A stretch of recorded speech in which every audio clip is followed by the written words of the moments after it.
Hello बच्चों, let's read this question.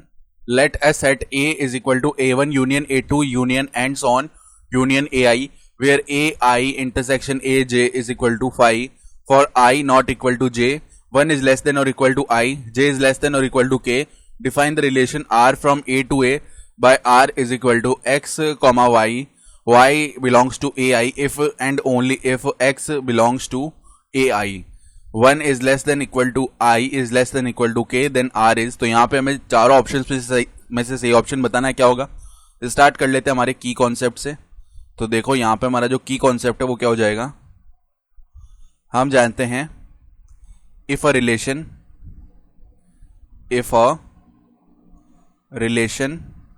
Is reflexive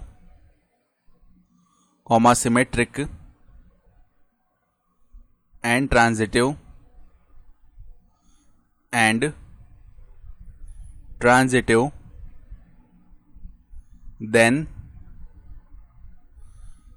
it is said to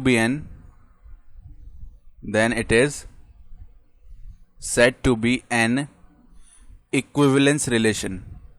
ठीक है, तो इक्विवेलेंस रिलेशन कब बोलेंगे, जब वो रिफ्लेक्सिव भी है, सिमेट्रिक भी है और ट्रांजिटिव भी है. ठीक बात है. तो यहां से देखो, अगर हम बात करें सबसे पहले रिफ्लेक्सिव की बात करें तो फॉर आर जो कि किस तरीके से डिफाइंड है, x comma y belong to A I. If and only if को ऐसे लिख लिया.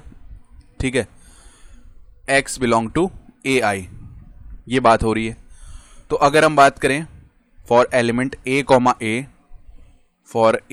ए अगर हम लिखना चाहें तो ए बिलोंग टू ए आई होगा if and only if A belong to A I हो.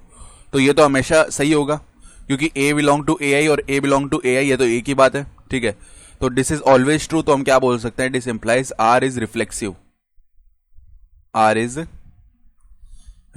तो रिफ्लेक्सिव तो हो चुका है. अब बात करते हैं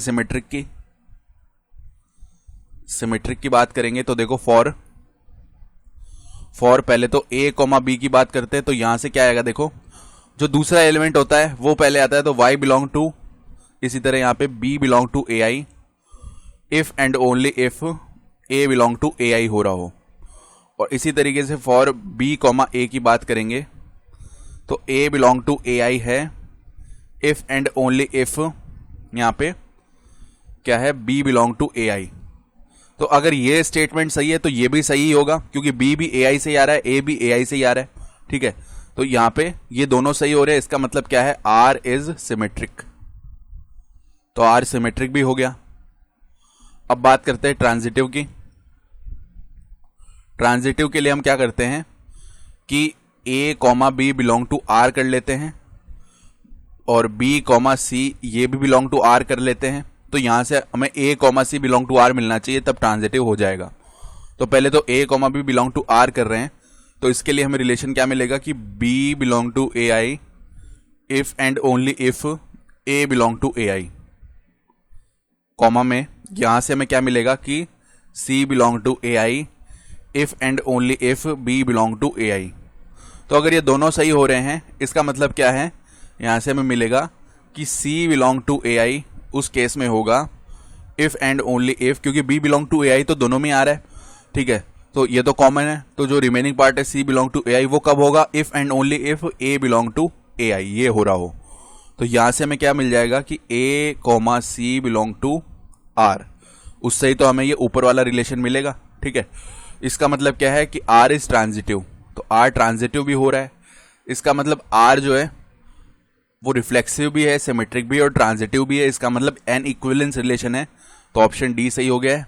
I hope you understood this explanation. Best of luck.